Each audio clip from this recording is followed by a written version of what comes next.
എല്ലാവർക്കും സ്ട്രോബെറി ചാനലിലേക്ക് സ്വാഗതം. ഞാൻ ഗീതു. ഇന്ന് ഞാൻ വന്നിരിക്കുന്നത് നല്ല സോഫ്റ്റും ടേസ്റ്റിയുമായ ബണ്ണിൻ്റെ റെസിപ്പിയുമായാണ്. കടകളിൽ നിന്നും വാങ്ങുന്ന ബണ്ണിൻ്റെ അതേ ടേസ്റ്റിൽ ഇത് വീട്ടിൽ തന്നെ തയ്യാറാക്കാം. ഇത് തയ്യാറാക്കാനായി ഓവനൊന്നും ഉപയോഗിക്കുന്നില്ല. നമ്മുടെ വീട്ടിലുള്ള ഇഡ്ഡലി തട്ടിലാണ് ഇന്ന് ഇത് തയ്യാറാക്കുന്നത്.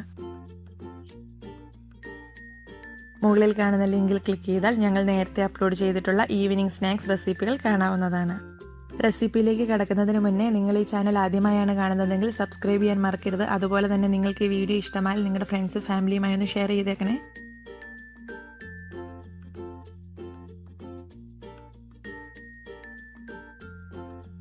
ബണ്ണ് തയ്യാറാക്കാനായി ആദ്യം തന്നെ വലിയൊരു ബൗൾ എടുത്തിട്ടുണ്ട്. ഇതിലേക്ക് 1/2 കപ്പ് ചെറിയ ചൂടുള്ള പാലെടുക്കുന്നു. ഇനി ഇതിലേക്ക് 2 ടേബിൾ സ്പൂൺ പഞ്ചസാരയും 1/2 ടീസ്പൂൺ ഈസ്റ്റും 1 പിഞ്ച് ഉപ്പും ചേർത്ത് നന്നായി ഒന്ന് ഇളക്കി യോജിപ്പിക്കാം.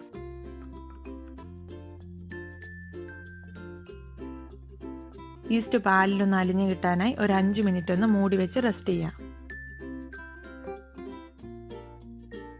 ഇനി ഇതിലേക്ക് 2 കപ്പ് മൈദ ചേർക്കുന്നു.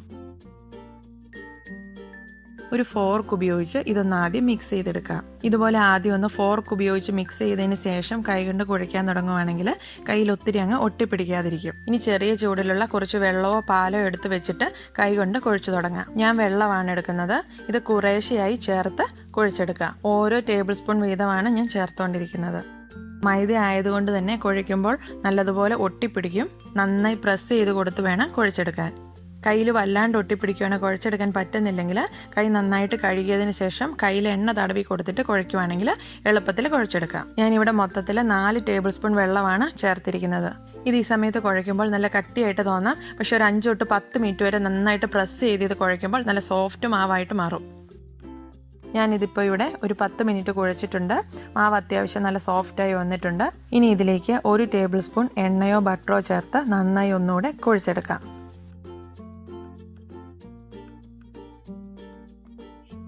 ഞാനിതിപ്പോൾ ഒരു 5 മിനിറ്റ് കൂടി കുഴച്ചെടുത്തിട്ടുണ്ട്. ഇതിനി റെസ്റ്റ് ചെയ്യാനായി വെക്കുകയാണ്. അപ്പോൾ ഇതിൻ്റെ മുകൾ ഭാഗം ഡ്രൈ ആയി പോകാതിരിക്കാൻ നനവുള്ള ഒരു തുണി കൊണ്ട് കവർ ചെയ്ത് അതിന് മുകളിലായി അടപ്പ് വെച്ച് 1 മണിക്കൂർ മാറ്റി വയ്ക്കാം.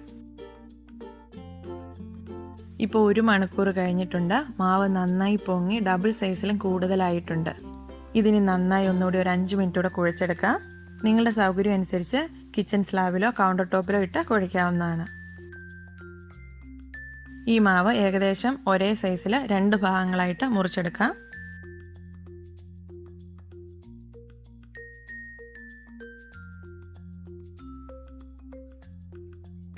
ഇതിൽ ഈ ഒരു ഭാഗം കൊണ്ട് 4 ബണ്ണാണ് ഞാനിവിടെ തയ്യാറാക്കുന്നത്. ഏകദേശം ഒരേ സൈസിൽ 4ആയിട്ട് കട്ട് ചെയ്തെടുക്കാം.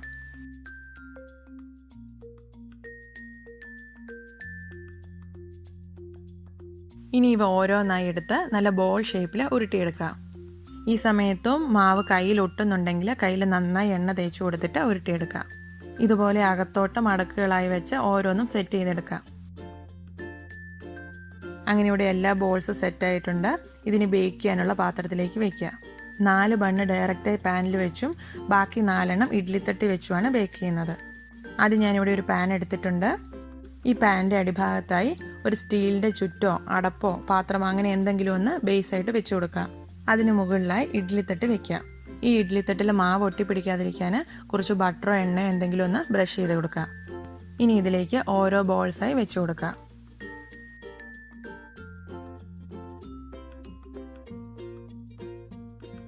ഇനി ഓരോ ബോൾസിൻ്റെ മുകളിൽ കുറച്ച് ബട്ടർ ബ്രഷ് ചെയ്ത് കൊടുക്കുക. ഇതിനി അടച്ച് 30 മിനിറ്റ് റെസ്റ്റ് ചെയ്യാനായി മാറ്റി വയ്ക്കാം. ആ സമയം കൊണ്ട് ഇത് പൊങ്ങി ഡബിൾ സൈസായി വരണം. ബാക്കി ബണ്ണ് ഡയറക്റ്റ് പാനിലാണ് തയ്യാറാക്കുന്നത്. അതിനായി ഒരു പാൻ എടുത്തിട്ടുണ്ട്.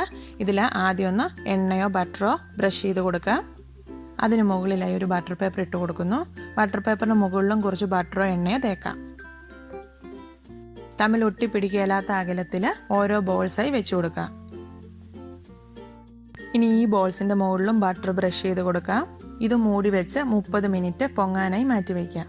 ബണ്ണിന് നല്ലൊരു ലുക്ക് കിട്ടാൻ വേണ്ടി കുറച്ച് വെളുത്ത എള്ള് വേണമെങ്കിൽ ഈ സമയത്ത് ഇട്ട് കൊടുക്കാം. ഇപ്പോൾ 30 മിനിറ്റ് കഴിഞ്ഞിട്ടുണ്ട്. എല്ലാ ബോൾസും പൊങ്ങി വന്നിട്ടുണ്ട്. ഇനി ഈ പാന് ഒരു അലുമിനിയം ഫോയിൽ ഉപയോഗിച്ച് നന്നായി ഒന്ന് ടൈറ്റായി കവർ ചെയ്യാം. അതിന് മുകളിലായി വെയിറ്റുള്ള അടപ്പ് വയ്ക്കണം. നിങ്ങൾ ഉപയോഗിക്കുന്ന അടപ്പിന് വെയിറ്റ് ഇല്ലെങ്കിൽ അടപ്പിന് മുകളിലായി എന്തെങ്കിലും വെയിറ്റുള്ള ഒരു സാധനം എടുത്ത് വയ്ക്കണം. ഞാനിതിവിടെ ഗ്യാസ് സ്റ്റൗവിലാണ് ബേക്ക് ചെയ്യാനായി വയ്ക്കുന്നത്. ലോ ഫ്ലെയിമിലാണ് ഇടേണ്ടത്. 12 തൊട്ട് 20 മിനിറ്റ് മതിയാവും ബണ്ണ് ബേക്കായി കിട്ടാൻ. ഓരോ സ്റ്റൗവിലും ബർണറിൻ്റെ അളവ് വ്യത്യസ്തമാണ്. അതുകൊണ്ട് തന്നെ ബേക്ക് ചെയ്യാൻ എടുക്കുന്ന സമയവും പലതായിരിക്കും. അതുകൊണ്ടൊരു 12 മിനിറ്റ് കഴിയുമ്പോൾ ബണ്ണ് ബേക്കായോ എന്നൊന്ന് ചെക്ക് ചെയ്ത് നോക്കണം. ഈ ഇഡ്ഡലിത്തട്ട് കുക്കറിൽ വെക്കുകയാണെങ്കിൽ ഇതിലും പെർഫെക്റ്റ് ആയിട്ട് ബണ്ണ് റെഡിയാക്കി എടുക്കാം. അങ്ങനെ നല്ല അടിപൊളി ബണ്ണ് ഇവിടെ റെഡി ആയിട്ടുണ്ട്. നിങ്ങളെല്ലാവരും ഇതൊന്ന് ട്രൈ ചെയ്ത് നോക്കണം. നിങ്ങളുടെ ഫീഡ്ബാക്സ് ഒക്കെ കമൻറ്റ് ബോക്സിലൂടെ ഒന്ന് അറിയിക്കുകയും ചെയ്യണേ. Thank you for watching. പുതിയൊരു വീഡിയോയുമായി ഉടൻ കാണാം. Bye bye. Take care.